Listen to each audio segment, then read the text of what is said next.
Now, there's a lot of things that are going on right now in regards to nurses. All right. A lot of the healthcare service, a lot of people that are in the healthcare service industry are, there's just a lot of tension going on right now. And there's this particular woman that has gone viral just over the past 48 hours, maybe 24 hours. And she's a nurse at a particular hospital. And she went viral just the other day because she quit her nursing job live on her Instagram story. And there's a little bit of a backstory, or she explains why she quit on Instagram. So we're going to go take a look at it. I'm not trying to be unprofessional. I'm upset. I just quit my job. I clocked in, found out that I'm being sent to a corona floor when they know that I have kids at home who I can't send away to stay away from me. My manager sent me to a floor that is being tested for corona. She knows my health history. She knows all of this. I quit. I care about the patients and all, but my family and my life, they matter. They come first. Lavika Stewart is evil. Whoa, she called her out. She knows my health history. I told her my kids don't have anybody to go to while they're here. I can't send my kids away like everybody else. I'm done. I'm leaving. My life matters and my kids matter. Screw this. That literally just happened just a couple days ago, just about a day or two ago, and she's gone viral. She's obviously been under a lot of stress, obviously. You can hear it in her voice that she's very emotional. Obviously, she's very upset. That makes total sense. You know, you're in a situation where you are not in a healthy situation. Like, you're not healthy enough to be able to handle a situation like this, to be able to go put yourself in the front lines of something so hardcore, you know? And yes, Debbie just said just a second ago, even some doctors, you know, are being put in a situation where maybe they have an immune deficiency situation, or maybe they're on immune depressant type of medication because of some sort of ailment. And they're getting thrown into the front lines of this whole thing because, yes, we're in a situation where there's not enough people in the healthcare services to handle the flood of people getting sick. Now, I totally understand where this woman is coming from. I feel terrible for her, absolutely terrible for her, because, yeah, she's not lucky enough to be able to just take her kids to a babysitter or anything like that, or take the kids to a maybe some extended family type of situation where their grandmother or their grandfather could watch over the kids while she's doing the stuff over there. Then there's the fear of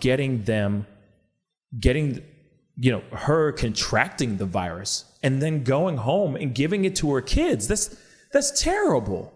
Then on top of that, there is not enough PPE, which is personal. What is it called? I forgot what it's called. This is not enough proper equipment. Okay, proper personal protective equipment. There's not enough of that going on as well. And so you're running out of all this stuff. Then you have a boss that clearly knows your physical ailments or any of the situations that you might have physically inside, and she still puts you on the floor. She still puts you over towards ground zero. I don't know. I just think that's really messed up. I could see why she wanted to quit. I could see why she's so upset and angry. But then I got to play devil's advocate a little bit here. What about all the other women and men, all the other nurses that are getting put on that same floor? What about them? They've been working for 13, 14 hours. Just this morning, I was watching a video. It was basically like a vlog of a nurse that was working a whole week nonstop of 13 to 14 hour days. Being around this, seeing this, taking care of people, ventilating people, you know, I mean, I don't know all the technical terms, but I mean, her having emotional breakdowns a couple times a week, a couple times during that week of her just vlogging her week. And you got to think, like, those women and those men and women that are over there, they're in the forefront. They're on the battlegrounds as well, and they need time. They need time to get away as well. So, I mean, obviously, I'm not sitting here saying anything negative at all, because of course I commend every single person that has ever said, you know, I'm going to pull up my bootstraps and walk in through that front door. That is the biggest step ever. Going into that hospital or going into that facility and taking care of all those people that are sick. I commend every single person that does that.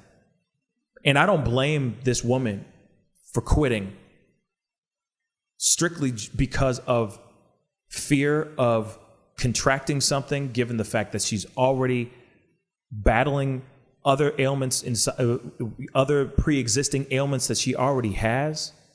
I don't blame her for doing that. But of course, I just had to throw out the devil's advocate thing, because there's so many other girls, so many other men and women out there, so many other nurses that are literally putting their lives on the line every single day that kind of deserve a break every once in a while, don't you think?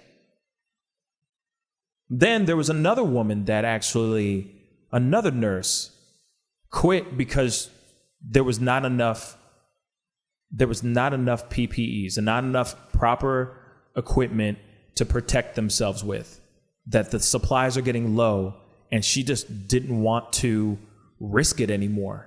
Now, I don't blame her. Like I said, I'd rather jump in front of a speeding bullet than deal with this disease, or this virus. It is terrifying. I at least know where the bullet is going. You know, I at least know that this virus is anywhere. You know, it's terrifying, you know? So it's just something to think about. It's just something to think about, you know? And like I said, I am not knocking her for quitting. It's unfair what her boss did, especially if the boss knows her situation, clearly knows what's going on with her, and yet she doesn't do anything. She just puts her on the floor. That's a little uncouth in my personal opinion. Pascal, you are now rocking with that dude Pascal. We be going wild.